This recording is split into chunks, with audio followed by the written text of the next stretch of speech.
Hey everybody. Yesterday, Bonanza A-36 crashed after takeoff when the door came open when they were departing Lancaster Field in Pennsylvania. Now, I've had problems with these Bonanza doors in the past. Everybody has. It's a very common thing. It's the right-hand passenger door that it's got a really, I'm going to call it a poor design because the upper latch a lot of times doesn't get latched enough and they pop open on takeoff. And what happened with this plane was right after takeoff, he called ATC, called the tower, said, I'm going to return for landing. And as he's turning downwind to return to the airport, he lost control of the airplane or wasn't paying attention or whatever and crashed into the ground. And unfortunately, the plane was destroyed, but fortunately, everybody survived, which is a miracle. I've got some video here of the fire. And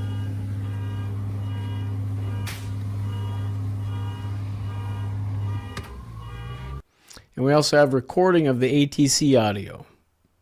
Lancaster Tower, Bonanza 347 Mike has an open door. We need to return for a landing.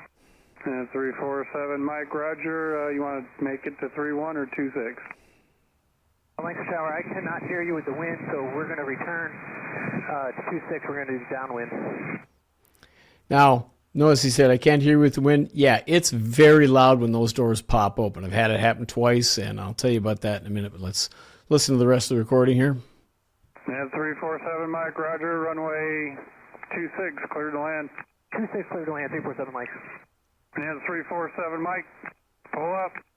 Rescue 1, Lancaster Tower, the aircraft is down out just behind the terminal on the parking lot street area.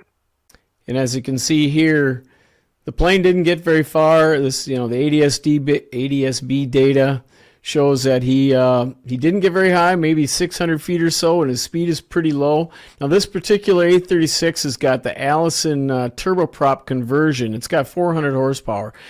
Should have had absolutely more than enough power to not descend. So he either stalled it or he maybe tried to reach over and help him close that door and just wasn't paying attention. He's only 500-600 feet in the air. It doesn't take long to impact the ground.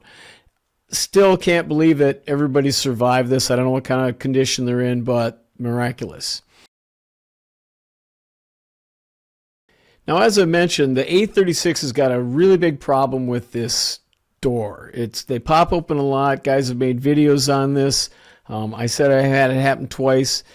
And it's just so easy to not get the door latched properly. Most pilots of A-36s insist on doing it themselves.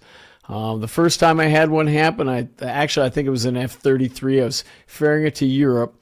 And on the leg from Bangor, Maine to Goose Bay, Labrador, before I crossed the ocean to Greenland, halfway there, I noticed that the upper latch wasn't latched 100%. Now, the door hadn't popped open at that point, but I made the foolish decision to try and latch it. I messed with it, and that was a bad call, because as soon as I started messing with that latch, the door popped open. Now, the plane flew just fine, but I still had 2.5 hours to go, and it was really loud and disturbing, so I tried to close that door. And let me tell you, you cannot close that door in flight. Even though the slipstream of the airplane is pushing on the door, pushing it closed, there's such a vacuum created by the wind going over that open door, it actually wants to pull it open. They pop open about 6 inches or so.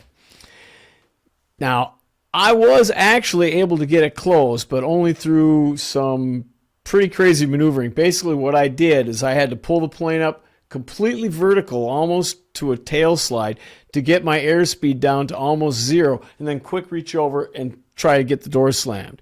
It took me about 8 or 9 attempts. Beautiful VFR day, and there was nobody around, so it wasn't a big deal. But I was finally able to get it latched enough. I don't think I got it latched 100%, but I got it latched enough so it wasn't open. And that is very unusual. If you ever need to try to close an A-36 door, I wouldn't recommend it. It's almost impossible.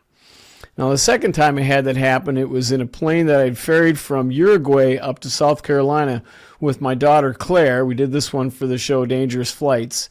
And we'd flown all the way from Uruguay to South Carolina. Claire was in the right seat the entire time.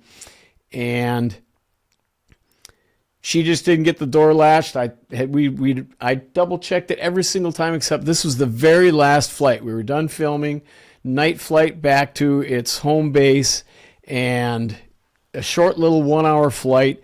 And sure enough, I had Claire flying on that one. Sure enough, as soon as we rotated, the door popped open. Now it's very loud, very scary, but I had hammered into Claire's head, if that happens, just fly the airplane. Don't do anything. Plane flies just fine with the door open a little bit. I fly skydiving planes with the doors wide open all the time. They fly just fine. Cameraman in the back was kind of freaked out. It was kind of funny. He was screaming at a high pitch. I won't say like a girl, but kind of like a girl. I knew at that point I'm not going to try this tail slide thing at night. We just turned around, landed, closed the door, continued on. And that's what pilots really have to understand about doors open in flight situations. It's not a big deal.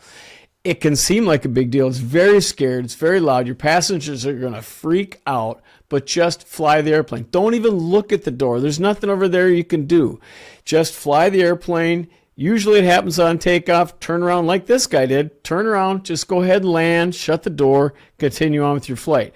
But don't try to close it. Don't take your eyes off what you're doing, because all you're just going to do is be distracted, and we know distracted pilots make mistakes. Like this guy, I don't know what he did. Probably was messing, either trying to calm passengers down or get the door closed, but flew it into the ground, destroying the airplane. Luckily, they survived. All right, so that's the big takeaway for this one. If your plane ever has a door come open in flight, don't worry about it. Fly the plane. If it happens in the middle of a long cross country, you're just going to have to deal with the noisy plane till you land. If it happens right after takeoff, just tell tower, turn around, land, close the door, continue on with the flight. All right, that's all I got for now. Don't forget to keep your speed up.